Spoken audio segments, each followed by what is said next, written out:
Hi there, welcome back to Apatros Review. In this episode, the last installment of Public Domain Madness. Issue number 13 with The Brain Machine, directed by Joy N. Houck Jr. in the year 1972. And this is the second time I review one of Joy N. Houck Jr.'s films, and probably the last, hopefully.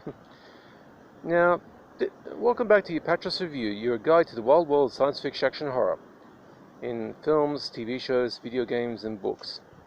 Not always genre related, but yeah. Now, in this episode, we'll look at the film The Brain Machine, which was originally released in 1972, but the IMDb seems to list the film as being released in 1977 for some reason.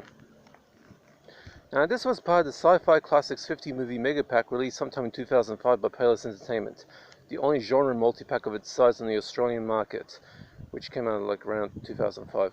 Unlike the United States, which has a huge supply of such things, public domain source massive multipacks aren't exactly popular in Australia.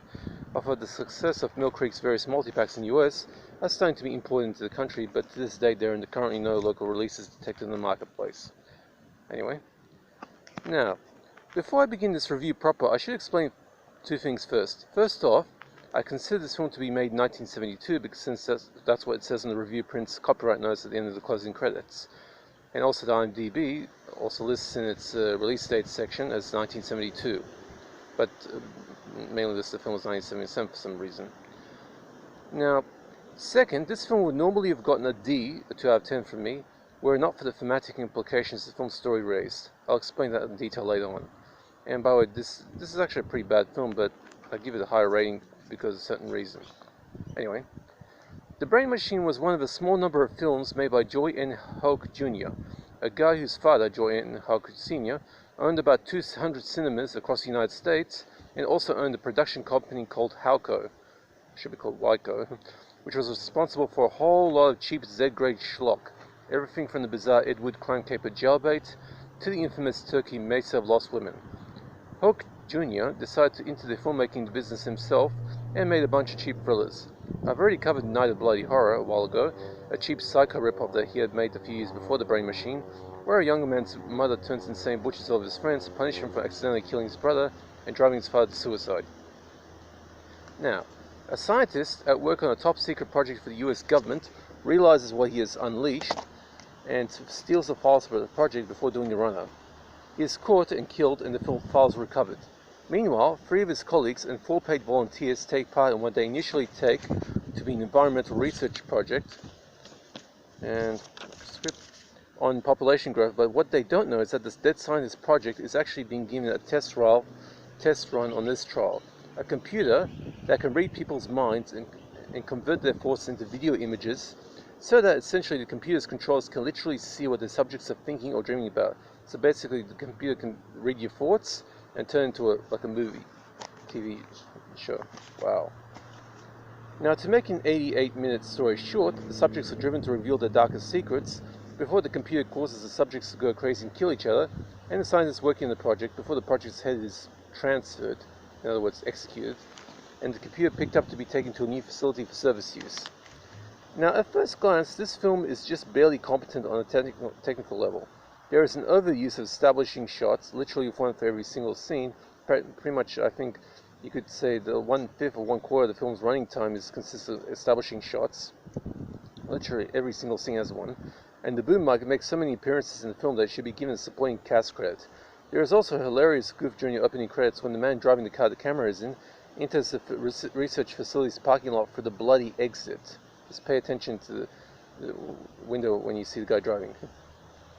Now, but if you were to examine the story, you'll find that The Brain Machine has a lot more relevance in today's world than it would have during its initial release in the 1970s. To explain this in detail, I'll give you a real-world example, something that actually happens in real life. In present-day communist China, I refuse to call it the People's Republic unless the unelected autocrats stand down from power, there is a system called social credit. Essentially, this is a nationwide ranking system where every Chinese citizen is subject to a credit score, where every single thing they say or do, and I mean literally everything, changes their credit ranking and determines their privileges and status in society. If a subject buys a bottle of alcohol too many, their score goes down a point. If they buy something that the CCP considers a responsible item, their score goes up a point.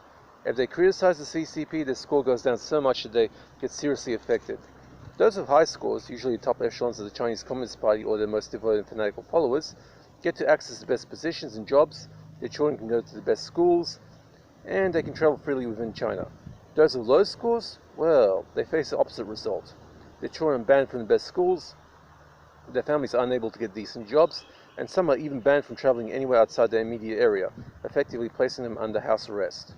To enforce this evil and cruel system, the CCP currently uses a countrywide network of surveillance cameras, there's like millions of them there, linked up to what many believe is an early generation AI system that determines people's social credit scores in real time. And the scary thing is that one person's score will affect the scores of everyone in their family. So if your parents have a low score, it's going to put your score down as well. This is true totalitarianism and shows the evil heart of the communist regime. As for the brain machine, the idea of a computer that can read people's minds and turn their thoughts into picture and sound videos for the controller's access is not that terribly far from what reality has achieved. We simply don't know whether the CCP's twisted scientists are currently working on this. They could even have a real-life version of this invention in their arsenal. With that in mind, the brain machine transforms from one that essentially is a very cheap, C-grade government conspiracy thriller made for the drive-in circuit during the 1970s into a frighteningly effective and plausible technology thriller. If you can forgive the overuse of establishing shots and Mr. Boom Mike's constant upstaging of the scene through his appearances throughout, this will be a reasonably watchable but ultimately strictly average conspiracy thriller. So, all things considered, it gets a C, a 4 out of 10 for being average. And to be honest, if you actually if you watch the film just to study the concept, it actually is average. Otherwise, it's kind of boring and bad and dull. Now, there's no gore or nudity in this film aside from standard bullet wounds and a body count of 11, including the female volunteer who kills herself. There's one explosion at the very end, but it's shown on a TV screen. Now, this film is public domain, so you can find it practically anywhere, but to be honest, the C rating for this only goes if you're studying it. I mean, there are real-world examples of this sort of thing going on. Hopefully no one actually has one of these things, but you never know. Now, that's the last episode of the Public Domain Madness. Now, I'm going to go into my regular stuff from the next episode onwards, and it's going to be a while. Now, if you notice, I've been kind of speed doing these reviews for the past month or so. After this month, I'm going to go back to my normal frequency. Okay, I hope you guys are enjoying yourselves. I don't do requests, but if you want to know if a particular film in my collection, just hit me up in the comment section, I'll answer. Hope you guys are staying safe, and that's it for this review.